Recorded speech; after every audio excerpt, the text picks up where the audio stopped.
कि जो झूठे केसेस में फंसे हुए जो पुरुष हैं उन पे जो झूठे आरोप लगाए जाते हैं तो सभी के लिए एक समान कानून हो है। जिस पुरुष को झूठे केस में फंसाया गया है वो और भी ज्यादा प्रताड़ित होती हैं, क्योंकि किसी का भाई है, किसी का पति है, किसी का बेटा है, किसी के घर में वो कमाने वाला एक मेन आदमी था, और वही जब उनके जीवन से चला जाता है, वो जिस प्रताड़ना को झेलती हैं ये उनकी घर की महिलाएं जानती हैं। नमस्कार, मैं हूं अजब भारद्वाज और आप इसमें ग्राउंड मीडिया देख रहे हैं। साथियों, कैमरे के फ्रेम में आप इन लड़कियों को देखने लग रहे हैं जिनकी एक यात्रा कल पानीपत से लेकर के खाटू श्याम दरबार तक चलेगी। यात्रा का मुख्य उद्देश्य इनकी टी शर्ट के ऊपर लिखा हुआ संदेश है। देख सकते हैं कि बलात्कार के झूठे केसों में फंसे पुरुषों को बचाने के लिए, जी हाँ, किस प्रकार का इनका आंदोलन की शुरुआत है, क्या उद्देश्य है इस यात्रा का, बातचीत करेंगे इन लड़कियों से। साथ में सबसे पहले तो बहन जी राम राम। राम राम जी। आप सभी बहनों को राम राम जी। राम राम। बहन जी, क्या है मामला, मतलब पानीपत से लेकर के खाटू श्याम तक की यात्रा, किस प्रकार से पुरुषों के ऊपर अत्याचार होने लग रहा, किस अत्याचार की बात कर रहे हो? जी, सभी को पहले तो मैं राम राम कहना चाहूंगी। जी, हमारी जो ये परिवर्तन यात्रा है, जैसा कि आपने खुद ही बताया कि ये काल आम से शुरू होकर खाटू श्याम तक जाएगी। ये परिवर्तन यात्रा का मुख्य उद्देश्य है कि जो झूठे केसेस में फंसे हुए जो पुरुष हैं उन पे जो झूठे आरोप लगाए जाते हैं तो सभी के लिए एक समान कानून हो। एक जो अन्याय हो रहा है, अत्याचार हो रहा है, उन सभी के खिलाफ एक हम लड़ाई लड़ने जा रहे हैं। जो महिलाएं हैं, महिला होकर ही आप ये कहेंगे कि महिलाओं का विरोध हम इसलिए कर रहे हैं क्योंकि जो महिलाएं हैं, कुछ ग्रुप, कुछ संगठन महिलाओं का, वो हम महिलाओं को बदनाम कर रहे हैं और हमारे ऊपर एक क्वेश्चन मार्क खड़ा हो जाता है कि जो महिलाएं हैं, क्या सभी महिलाएं ऐसी हैं? तो कुछ संगठन के चलते हम सब पर जो क्वेश्चन मार्क लग रहा है, हम उसको दूर करना चाहते हैं कि कैसे जो पुरुष हैं उनको एक हनी ट्रैप के मामले में फंसाया जाता है और उनसे पैसे लूटे जाते हैं, और जब वो पैसे नहीं मिलते तो उन पर झूठे केस का आरोप लगाकर, बलात्कार को आरोप लगाकर, पोस्को एक्ट लगाकर उनको जेल की प्रताड़ना दी जाती है। परंतु ये प्रताड़ना सिर्फ पुरुषों के लिए नहीं बल्कि महिलाओं के लिए भी उससे ज्यादा कहीं प्रताड़ित करने वाली होती है। उसका कारण ये है कि उनके घर की जो महिलाएं हैं, जिस पुरुष को झूठे केस में फंसाया गया है, वो और भी ज्यादा प्रताड़ित होती हैं, क्योंकि किसी का भाई है, किसी का पति है, किसी का बेटा है, किसी के घर में वो कमाने वाला एक मेन आदमी था, और वही जब उनके जीवन से चला जाता है, वो जिस प्रताड़ना को झेलती हैं ये उनकी घर की महिलाएं जानती हैं। और कुछ ही महिलाओं के संगठन के चलते ये सब कुछ हो रहा है। तो हम सब नहीं चाहते कि ये पूरी महिला समाज पर एक कलंक या एक धब्बे के रूप में हम उसको दर्शाना चाहें। तो हम ये चाहते हैं कि परिवर्तन यात्रा हमारे कानूनों में बदलाव लाया जाए। बिल्कुल भाई, हनी ट्रैप के मामले को लेकर के हरियाणा और पूरे देश के अंदर अलग अलग कोणों से इस प्रकार की वीडियो वायरल होने लग रही है कि एक लड़की अपनी मर्जी से 5 से 10 साल तक रिलेशनशिप में किसी लड़के के साथ रहती है, फिर उसी लड़के के ऊपर बलात्कार का झूठा आरोप लगा करके उसको सलाखे के पीछे यानी कि जेल में डालने का कार्य कर देती है। यानी इस प्रकार के एक मामले नहीं, हजारों और लाखों लड़कों के साथ इस प्रकार की घटनाएं पूरे हरियाणा और देश के अंदर से लगातार इस प्रकार के मामले बढ़ने लग रहे हैं। इसमें चाहे वो वकीलों की बात करें, चाहे पुलिस प्रशासन की बात करें, बड़े लेवल पर एसपी, डीएसपी, एसएचओ, एआई तक भी इसमें, यानी कि एआई से लेकर के और एसपी तक इसमें सभी इसमें शामिल होते हैं, और कुछ वकील, कुछ यूट्यूबर, कुछ पत्रकार इसमें शामिल होते हैं। हनी ट्रैप के मामले को लेकर के जो ये बहन बताने लग रही है कि महिला होकर के महिलाओं का ही विरोध, लेकिन उन महिलाओं का विरोध जो महिला खुद किसी लड़के को प्रेम जाल में फंसाने का कार्य करती है, फिर 1-2 साल शारीरिक संबंध बनाने के बाद उसी के ऊपर झूठा बलात्कार का जो केस उसके ऊपर डाल देती है। लगता है सरकार के ऊपर, शासन प्रशासन के ऊपर आपकी जो यात्रा है, एक परिवर्तन यात्रा जो आपने इसका नाम दिया है, कुछ असर पड़ेगा शासन प्रशासन के ऊपर? जी, हमारा यही, जो भी हम महिलाएं संगठन है और भी हम महिलाओं को जोड़ना चाहते हैं कि सभी मिलकर इसके लिए आवाज उठाएं, क्योंकि जितने भी अभी कितने सारे केसेस ऐसे हैं जो भी सोशल मीडिया पे ट्रेंड में आ रहे हैं कि पुरुषों को फंसाया गया है। जैसे कि अभी लगा लीजिए आप, राजीव दीक्षित गुरुकुल के जो संस्थापक हैं आचार्य कमलकांत जी, जिन्होंने सबसे ज्यादा कैंसर रोगियों को 4 बार उन्होंने ऐसा रिकॉर्ड बनाया है, सबसे ज्यादा कैंसर रोगियों को ठीक किया है। 84,000 से ज्यादा किसानों को वो कृषि उत्पादन और ये बीजों के बारे में इतनी जानकारी दे चुके हैं। वो डिजिटली और फिजिकली 4 करोड़ से ज्यादा स्वास्थ्य की कक्षाएं प्रदान कर चुके हैं। तो उनकी इतनी उपलब्धियां होने के बावजूद भी, इनफैक्ट सोचो जो कैंसर रोगियां, जो भी हमारी कुछ महिलाएं भी, अभी आप कैंसर रोगियों से मिलोगे, वो सबसे ज्यादा कैंसर रोगी उन्होंने ठीक किए हैं, और उसका वो डाटा भी देते हैं कि इतने रोगी वो ठीक कर चुके हैं। उन पर झूठा केस का आरोप लगाया गया, और एक क्रांतिकारी, और जो कितनी महिलाएं थी, कितने पुरुष थे जो उनसे मेडिसिन लेने जाते थे, उनको वो टाइम पर दवाइयां नहीं मिल पाई, तो वो सब भी तो प्रताड़ित हो रही थी। उसमें भी महिला समाज और पुरुष समाज दोनों शामिल थे। परंतु आचार्य जी पे जब वो झूठा केस लगाया गया, उनको बोल दिया गया, मीडिया वाले ही ये शो कर रहे थे, देखो ये दरिंदा, इसने ऐसा किया। उनकी जितनी भी उपलब्धियां थी, उन्होंने समाज को जो भी कुछ दिया, अपना सर्वस्व जो उन्होंने दे डाला, उसके बाद भी मीडिया ने एक बार ही में उन्हें कलंकित कर दिया।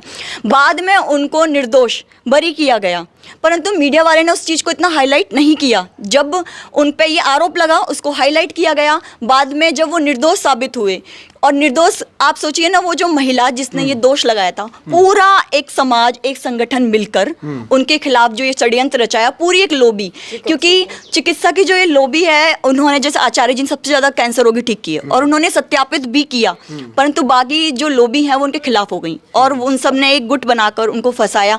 और महिला ने जो डेट दी थी कि जिस टाइम पर उनके साथ ये सब हुआ, वो डेट ही गलत थी। उस टाइम पे तो आचार्य जी वहां थे ही नहीं, तो सोचो वो निर्दोष साबित होकर बाहर तो आ गए, परंतु उन्होंने जो प्रताड़ना झेली, वो इतना मेंटली डिस्टर्ब रहे, और उसका प्रभाव सभी कैंसर रोगियों पर भी पड़ा, क्योंकि उनको टाइम से मेडिसिन नहीं मिल पाई। जब वो इतना डिप्रेशन में और टेंशन में रहे, तो वो रोगियों से ठीक से बात नहीं कर पा रहे थे, और उसी से सभी पीड़ित थे, सभी कैंसर रोगी। उससे बाहर निकलने में उनको कितना वक्त लगा, और आज भी शायद नहीं निकल पा रहे हैं। तो ये पीड़ा, ये जो प्रताड़ना है, वो सिर्फ एक पुरुष समाज के लिए नहीं, बल्कि महिलाओं के लिए भी है। और दूसरा क्वेश्चन ये उठता है कि जब निर्दोष साबित हो गई, तो महिला का क्या? जिस महिला ने आरोप लगाया, उस महिला के लिए कोई सजा नहीं, कोई कानूनी कार्रवाई नहीं। जब कानून हमारा दोनों पक्षों के लिए बराबर होना चाहिए, जब पुरुष पे अगर इल्ज़ाम लगा है, तो उसको जब सजा मिली है, उसने वो 2 साल तक उत्पीड़ना झेली है, तो फिर महिला को क्यों ऐसे ही छोड़ दिया गया? उसके लिए भी वो कानून व्यवस्था होनी चाहिए। यदि किसी महिला ने ऐसा झूठा आरोप लगाया है, तो उसको भी 3 गुना अधिक सजा मिलनी चाहिए। बिल्कुल भाई, देख लो, क्योंकि बहुत सारे जो केस है मीडिया और सोशल मीडिया पर है, और अखबारों की सुर्खियां इस प्रकार से बनती है, क्योंकि लड़की अपनी मर्जी से, कई दफ़ा हम देखते हैं कि होटल के कमरे तक अपनी मर्जी से लड़के के साथ जाती है, और हम बिस्तर तक वो हो जाती है।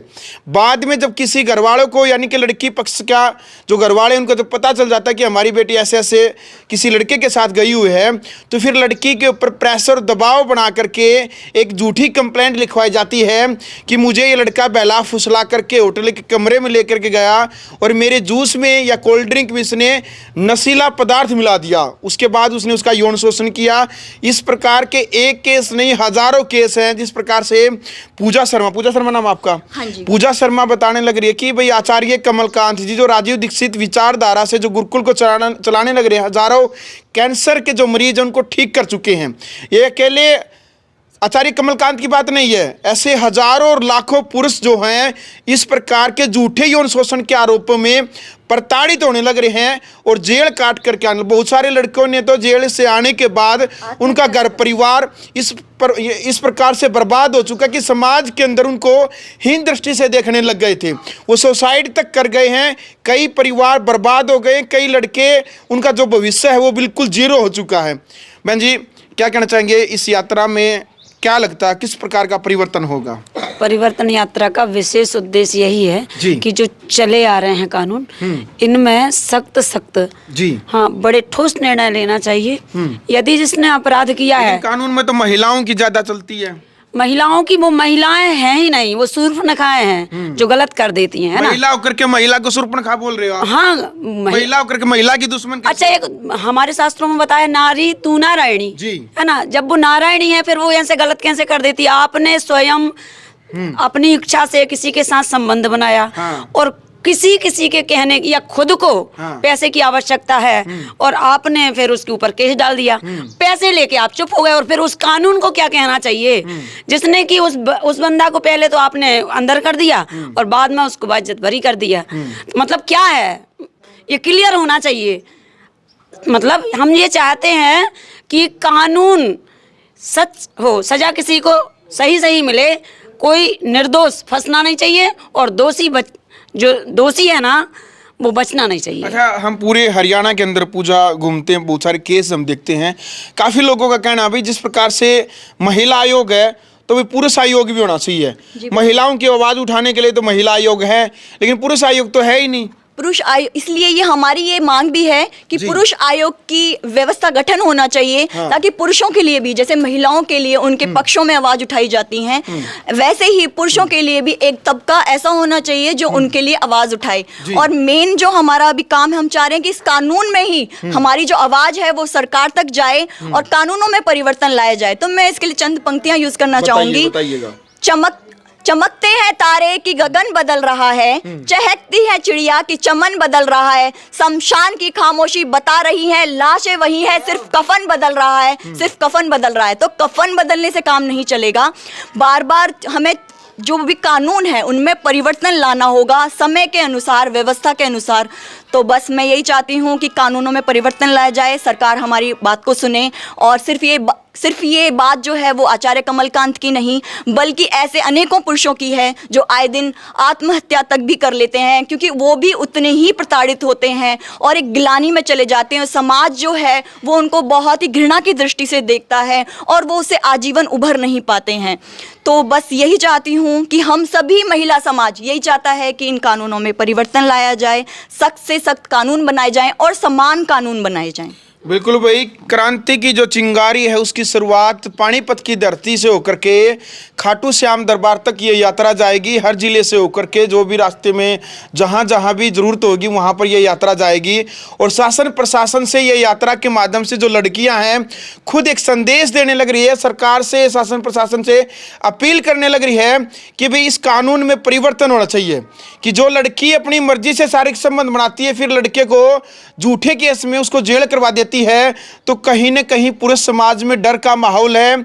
और बहुत सारे केस अब सोशल मीडिया और मीडिया के ऊपर वायरल भी होने लग रही है और सभी यही कहने लग रहे हैं कि भाई महिला आयोग के साथ साथ में पुरुष आयोग की भी आवश्यकता है। तो इस परिवर्तन यात्रा को लेकर के आपकी भी जिम्मेदारी बनती है, आपका भी नैतिक कर्तव्य बनता है कि आप इस वीडियो को ज़्यादा से ज़्यादा शेयर करें ताकि जन जन तक ये वीडियो पहुँचे, शासन प्रशासन तक ये वीडियो पहुँचे। ग्राउंड मीडिया के लिए अपने कैमरा के साथ मैं जब भारद्वाज।